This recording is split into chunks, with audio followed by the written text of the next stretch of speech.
Hello listeners and viewers. मेरी पिछली video जो थी वो यस बैंक के एफपीओ पे थी, जिसमें मेरा जो एक एनालिसिस था वो ये कहता था कि यस बैंक का share price post FPO crash हो जाएगा और प्राइस जो है कहीं 13 या 14 पे आना चाहिए।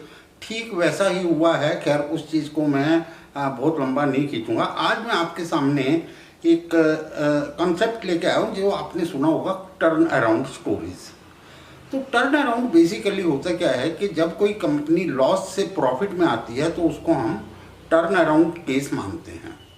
कई बार एक क्वार्टर जो लॉस का है नेक्स्ट क्वार्टर में प्रॉफिट आते हैं तो उसको भी हम टर्न अराउंड मान लेते हैं, लेकिन वो टर्न अराउंड जो है कई बार सस्टेनेबल नहीं होते।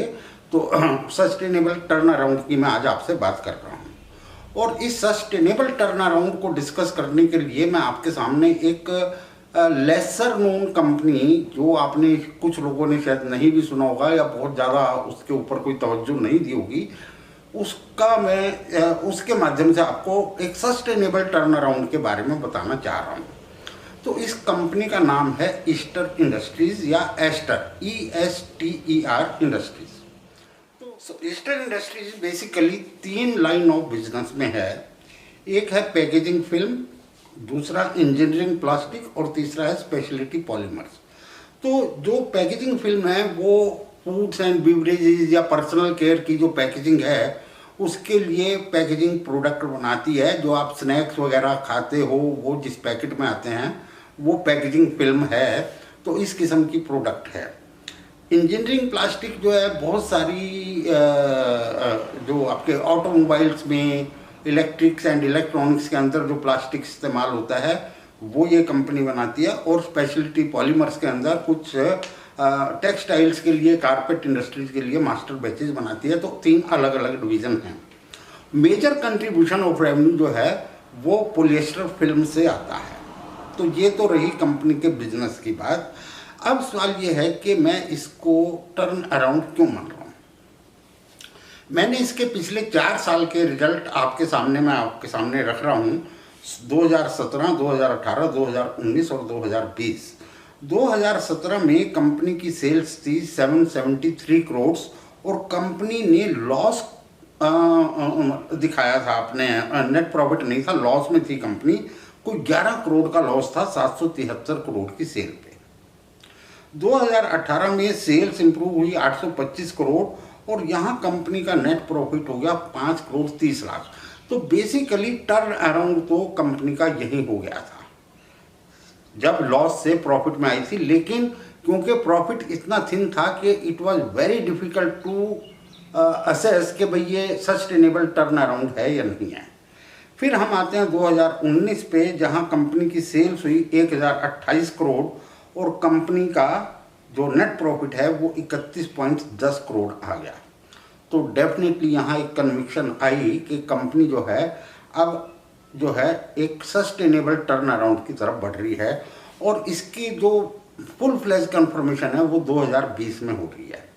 2020 की अगर मैं बात करूं तो कंपनी की जो सेल्स है उसके अंदर कोई ज़्यादा ग्रोथ नहीं आई, क्योंकि 15 दिन जो है वो लॉकडाउन और कंपनी के प्लांट के अंदर एक आग लगी थी। उसकी वजह से लास्ट के जो मार्च के 15 दिन है उसकी जो सेल्स और ऑपरेशन है वो इफेक्ट हुए। लेकिन तब भी कंपनी के जो सेल्स है वो 1039 करोड़ की है और कंपनी का जो प्रॉफिट है वो 99.5 करोड़ का है। तो तकरीबन 100 करोड़ का प्रॉफिट कंपनी ने 2020 में कमाया है। अब यहाँ जो है मैं इसको सस्टेनेबल टर्न अराउंड क्यों कह रहा हूँ। पिछले साल कंपनी ने जो डिविडेंड दिया था वो दिया था मात्र 50 पैसे। हाल तो इसकी जो फेस वैल्यू है वो 5 रुपये की है। तो 5 रुपये की फेस वैल्यू पे परसेंटेज जो है 10% डिविडेंड है। तो 10% डिविडेंड जो है मेरी निगाह में कोई बहुत अच्छा डिविडेंड नहीं होता। लेकिन जो मेरे को कॉन्फिडेंस दे रहा है और जो मैनेजमेंट भी कॉन्फिडेंस साउंड कर रहा है वो है डिविडेंड। कंपनी ने इस साल जून 17 में इसकी मीटिंग हुई। जून 17 में इन्होंने अपने रिजल्ट डिक्लेयर करे और जून 17 वो टाइम था जब कोविड और लॉकडाउन का इफेक्ट अपने उरूज पे था, अपने चरम पे था, अपने हाईएस्ट लेवल पे था। वहाँ आके कंपनी जो है डिविडेंड जो है 2.5 रुपया पर शेयर का दे रही है।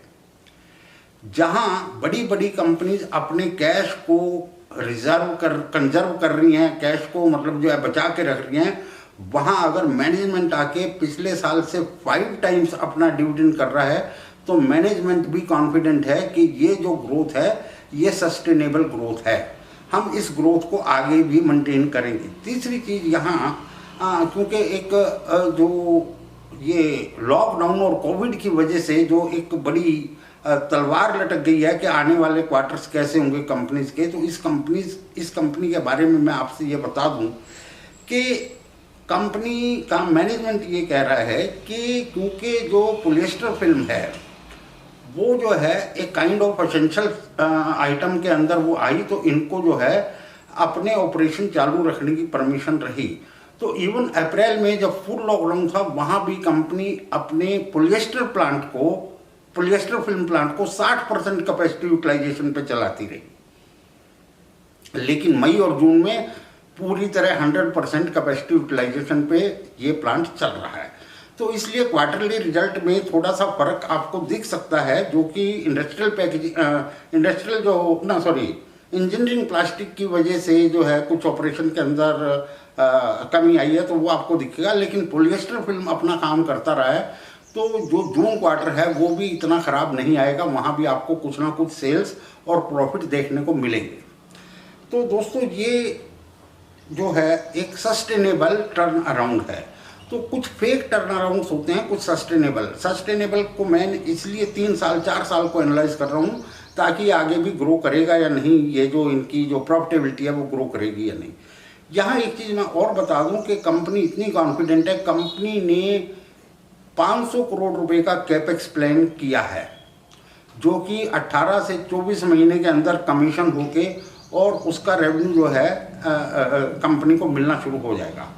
और ये जो नया जो प्लांट है ये कहीं ना कहीं साउथ में ये लगाने की प्लानिंग कर रहे हैं। तो कंपनी अपने फ्यूचर को लेके बहुत एंथुजियास्टिक है और जो है हमें इस चीज़ को थोड़ा सा ध्यान रखना चाहिए। दूसरी चीज़ ये है कि इसका जो डिविडेंड की डेट है वो 31 अगस्त जो है इन्होंने रिकॉर्ड डेट या कट ऑफ डेट रखी है, तो आप इस चीज़ का भी ध्यान रखें। और मैं कोई बाइंग या सेलिंग की मेरी सलाह नहीं है, इसको आप अपने तरीके से एनालाइज करें और अगर आप इसको लेने की खरीदने की सोच रहे हैं तो लॉन्ग टर्म के हिसाब से सोचें। तीसरी चीज़, शेयर खरीदने से पहले अपने फाइनेंशियल एडवाइज़र से ज़रूर मशवरा करें, केवल मेरे इस एनालिसिस के ऊपर आप अपने इन्वेस्टमेंट डिसीजन मत रखें। मैं समझता हूँ कि आपको कुछ मेरी बात से एक जो टर्न अराउंड और सस्टेनेबल टर्न अराउंड जो है उसके बारे में आइडिया लगेगा। और ये जो वीडियो है ये केवल एजुकेशन पर्पज़ के लिए है, कोई बाइंग एंड सेलिंग रिकमेंडेशन नहीं है। Thank you very much listeners and viewers. जल्दी हम नई वीडियो के साथ, नए आइडिया के साथ फिर आपके साथ रहेंगे। दूसरी चीज़ ये है कि मेरी जो वीडियो अगर आपको पसंद आ रही है इसे ज़्यादा से ज़्यादा शेयर करें। Thank you very much listeners and viewers.